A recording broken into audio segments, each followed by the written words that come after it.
Hi, I'm Erica, AccuQuilt Marketing Specialist, and I'm here today with Pam Heller, AccuQuilt's cutting expert, so we can show you how to make our adorable pincushions using the Go Pincushion project die. Quilters, I tease Erica all the time about pinning, but the truth is all quilters need to pin sometimes, right? That's right. And how cute are these little pin cushions? All right, let's get started showing them how to use this die. Okay, so besides the two shapes that you need to make the pincushion, this is the sides, this is going to be the top and the bottom, we've got two adorable sewing themed little shapes, a sewing machine and a spool that you can use to decorate your pincushions. So cute. Quilters, there are so many options on how you can decorate your cute pincushions. You can have a lot of fun embroidering these two shapes, but you could also tuft it with a big button on the top and the bottom, like this one that Lynn made. You could also add trim or little buttons, personalized embroidery, or whatever you'd like. Just remember, the top and the bottom finish at a 3-inch square, and the sides are 2 inches high by 3 inches wide. That's right. So let's cut one out, and we can show you how easily it goes together. All right, so we've got some fabric. Here you go, Pam. Yep, and remember, quilters, we always want to make sure we're cutting on that lengthwise grain. So Erica has pre-cut our fabric. You want to download the pattern and follow those instructions on how to pre-cut. This is a great fat quarter project. It is. And we've laid it just over the shape there. Now you're going to need a top and a bottom. Right. So we have two here to cut. All right. And then let's add our little applique shapes. Now this is our cute little sewing machine, but both Erica and I have our sewing machines facing the other direction. So we're just going to put our fabric facing down. And that's a great pro tip. If you're working with an applique shape that's directional and you want it to face the other direction, place your fabric the other direction. There you go. Now I've covered our spool of thread. Perfect. And we're going to put our cutting mat on. Remember, quilters, when you pre-fuse your fabric, you have to count that fusible as a half a layer of fabric. Right. Okay, so you could use 4 layers of pre-fused cotton. Right. All right.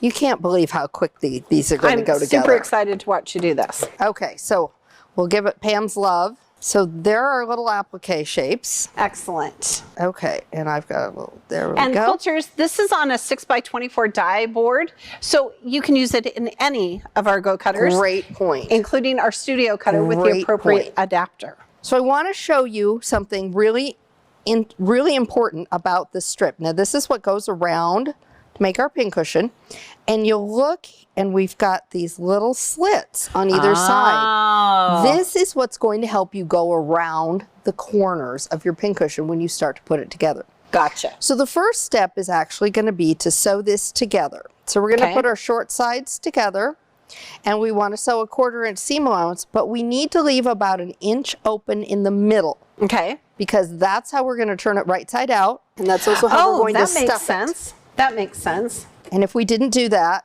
as Pam would say, we would be sad. We would be. So. And do you backstitch when you get there, Erica? I do. I just like to make sure that it's really secure, because we're going to be stuffing, we're going to be turning. Yeah. And it doesn't take as much space as you think to turn it right side out, but it's always good to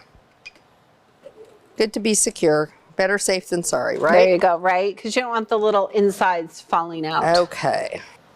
Okay. So we're going to go ahead and pull this out, clip this off so you can see. So what a great stash buster. Oh, it is. You can make so many of these, and there's so many uses for them. Great gift items for your quilting friends. Yep. Or for anybody. You know, they don't have to be a quilter. We all need pins in our lives. We do. Okay, I'm going to get that out of the way. The lovely Erica has been making pincushions for days. I have. So now what you could do is you could go ahead and press this seam, or you can just give it a little finger press. Okay. Okay. But we want to know, we want that to be opened up when we sew it onto our pincushion top. Okay. We're going to open it up like that. And just, again, give it a little press out there. So now we're going to go ahead and show you how to sew this onto your top. And if you're going to do an embellishment like we've seen over here, you'll want to do that first before you sew it together, because otherwise it's going to be really tricky. That's right. Now it's designed to center this seam on one side of your square. So if you just give it a little fold, again, you can do a little fingernail press there and you'll be able to see where that is. Oh, that's a great pro tip. So then we're going to line this up so that our seam is right there. And you know what? We're going to need pins. We're going to need pins. It was built for Erica. Okay. And I like to put a pin right there. So you know where it is. We know where it is. Now, here's where the slit comes in. Right. You're going to, and I usually start sewing over here. Sew down. When you get down to the corner, it opens up. Oh. Just like that. Okay, so lay that flat here so that they can see. So as you come down, that slit allows it to open up, line up the other side, and then I'm going to put a pin right in here. Oh, very nice. And then we're going to keep working our way around our pincushion the same way. So again, when we come up to the corner, we're going to open that up. This would be a great project to do with like young adults or just kind of little quilting groups. It would be so fun, super fast. Now I'm going to get this pinned and I'm going to do the same thing on every corner. Excellent. All right, quilters, don't forget we have free embroidery downloads for both of our decorative shapes that are on this die, and it's available to you at AccuQuilt.com. You get your choice of 3 different stitches. Right. That blanket stitch, satin stitch, and a motif stitch. Be sure to check out our embroidery video for this die for more details. Right. Now you can also fuse the shape onto the top and do raw edge applique or a decorative stitch from your machine. You could even applique it down with some hand stitching. Absolutely. Okay, so I'm all pinned. We're going to go ahead and sew this around. Now the key is we want to stop at each corner with our needle down and pivot. So I'm going to sew up to right before that slit, or basically where my 1/4 inch is, and sometimes I just do the last couple of turns by hand. I'm going to go ahead, pick up my foot and turn it. I'm going to pull my needle out. Okay. And I want to make sure that I'm not sewing that extra fabric in there. So I'm going to pull it out of the way. Then I can go ahead and get started down the next side. All right, now, Erica, are you using a true 1/4 inch seam or are you using a scant? I am using a true 1/4 inch, and you're only going to catch a couple of threads in the corner, but don't let that worry you. It's going to fit just right. And again, just reach in, pull out that little corner to make sure you're not sewing over the edge of your fabric.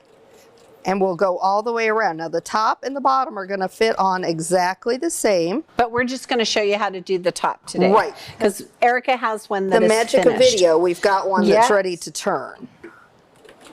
Okay. Oh, I can, in my head, I'm already thinking about some really great fun fabrics that I have in my stash that I could use for these. And you could have them for every season. You could personalize them for your quilting friends. You could. If you have a white elephant, I need one more stitch. If you have a white elephant with your quilt guild, this would be great for that.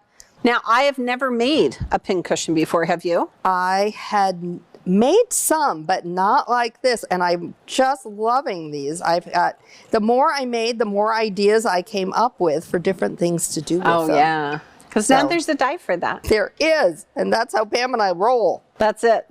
Okay, so I'm going to go ahead, pull this off, and let you see. Take that last pin out of there. There we go. So you can see we've gotten that all the way pinned. So oh yes, look how cool that looks in the corners.